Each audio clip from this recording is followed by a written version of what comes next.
लेकिन सबसे बड़ी बात यह, अगर हमने इतने बड़ी तादाद पर पनाह दी है, तब भला सुप्रीम कोर्ट को यह क्यों कहना पड़ा कि हिंदुस्तान कोई धर्मशाला नहीं है, हमारी 140 करोड़ की अपनी समस्याएं हैं। तो आपको क्या ये बदलती हुई नीति है? आपको यह समझाता हूं।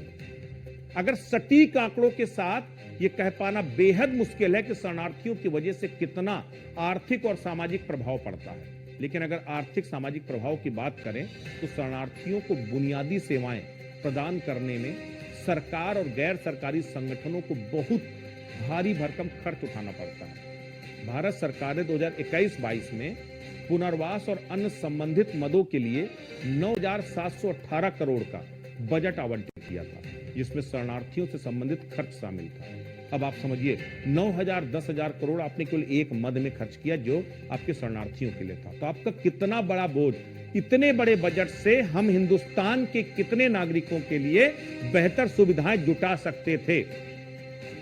शरणार्थियों की उपस्थिति से जो स्थानीय संसाधनों पर, जैसे जल, बिजली, स्वास्थ्य सेवाओं पर अतिरिक्त भार पड़ता है। हमारे पास अपने चैलेंजेस हैं। अब हम बाहर से आए हुए लोगों को भी अगर इस तरह से झेल रहे हैं तो जाहिर सी बात है एक्स्ट्रा बर्डन होगा। स्थानीय समुदायों में असंतोष उत्पन्न होता। वो कहते हैं हम हिंदुस्तान के नागरिक, हमने पूरी जिंदगी यहां पर दिया। कुछ लोग बाहर से आते हैं, अब बड़ा दल दिखा करके उनको शरण देते हैं और वो आ करके यहाँ पर हमारे ही संसाधनों का दोहन करते हैं और हमें ही आंख दिखाते हैं। शरणार्थी अक्सर अनौपचारिक क्षेत्रों में काम करते हैं, जिससे स्थानीय मजदूरों के लिए रोजगार के अवसर कम होते हैं। यानी कि जो काम हम लोगों ने लगातार देखा कि इस समय अगर नगर निगम में बड़े पैमाने पर जो सफाई कर्मचारी हैं वो रोहिंग्याओं को लगाया गया है, उसके पीछे वजह है कि जो 4 यहाँ के मजदूर काम कर सकते थे वो अकेले एक रोहिंग्या मजदूर वहां काम करता। इससे क्या हुआ? इससे जो हमारे हिंदुस्तान के नागरिकों की मजदूरी उनकी छीनी और वो कहीं ना कहीं उनके रोजगार पर असर पड़ा। तो ये एक इकोनॉमिक इंपैक्ट भी और सोशल इंपैक्ट भी है। आवास, स्वास्थ्य और शिक्षा, सार्वजनिक सेवाओं पर भी दबाव बनता है अनौपचारिक क्षेत्रों में, मैंने पहले भी कहा। और सबसे बड़ी बात ये, जो कल्चरल डिफरेंसेस हैं उसको आप मीट आउट नहीं कर सकते। अवैध शरणार्थियों में देश के संसाधनों पर अवैध जो अत्यधिक बोझ तो बढ़ाया ही है, लेकिन एक बहुत बड़ा एक महामारी के तौर पर आया है, वो आया डेमोग्राफिक चेंज। हमने आपको अभी कुछ दिन पहले अपने इसी शो में बताया था कि किस तरह से हिंदुस्तान के अलग अलग राज्यों में डेमोग्राफिक चेंज हो रहे हैं, और थोड़े बहुत नहीं हो रहे, 50-50% वो डेमोग्राफिक चेंज हो चुके हैं। अब आपको दिखाते हैं कि अगर किस तरीके से वो चेंजेज हो रहे हैं। ये अपने आप में बड़ी बात है, और किन किन राज्यों में चेंज हुए हैं आपको ये भी समझाते हैं। आप देखिए, ये जो पूरा आंकड़ा है, कैसे असम में बांग्लादेश से अवैध प्रवास के कारण मुस्लिम आबादी में वृद्धि हुई है। कुछ जिलों में मुस्लिम आबादी 50% से अधिक बढ़ गई है, और उसकी वजह से क्या हो रहा है? सामाजिक और राजनीतिक तनाव बढ़ा है। पश्चिम बंगाल की बात करें, बांग्लादेशी प्रवासी जनसंख्या संरचना में बदलाव हुआ है, सांप्रदायिक तनाव बढ़ा है, अवैध गतिविधियां बढ़ी हैं। उत्तर प्रदेश में हमने बाकायदा पूरी रिपोर्ट दी थी कि किस तरीके से नेपाल सीमा से सटे जिलों में अवैध धार्मिक संरचनाओं, मदरसों की संख्या बढ़ी है। और उसके बाद योगी सरकार ने बड़े लेवल पर ऑपरेशन चलाए और नेपाल के बॉर्डर पर सटे जो धार्मिक स्ट्रक्चर खड़े हो रहे थे इलीगल तरीके से, उनको डिमोलिश किया। केरल वो ऐसा क्षेत्र है जहां कुछ क्षेत्रों में मुस्लिम और ईसाई आबादी अचानक तेजी के साथ बढ़ी है। उसकी वजह से क्या हो रहा है? सामाजिक, राजनीतिक और समीकरण बदले हैं। बिहार का जो सीमा का क्षेत्र है, क्योंकि खास करके नेपाल और बांग्लादेश से अवैध प्रवासियों की एक बड़ी तादाद बिहार में बढ़ी है, उसकी वजह से भी वहां राजनीतिक और आर्थिक असंतुलन बना है।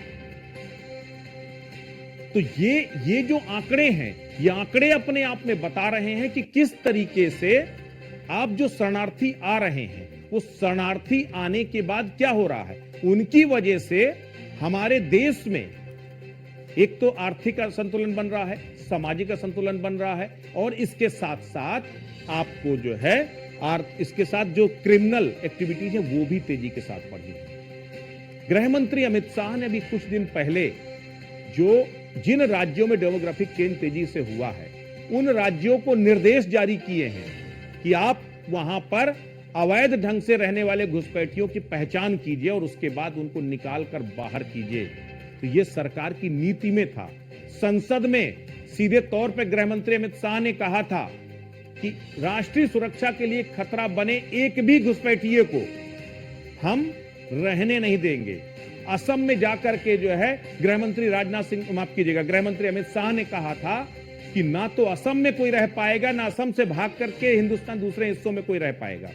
इसका तमाम राजनीतिक दलों ने विरोध भी किया था। लेकिन दरअसल ये वही लोग हैं जिन्होंने लाखों और करोड़ों की तादाद में यहां पर घुसपैठियों को बड़ा दिल दिखा करके पहले ला तो दिया, लेकिन उनको ना तो आप मूल भावना के साथ जोड़ पाए और ना ही उन्हें समाज का अहम हिस्सा बना पाए।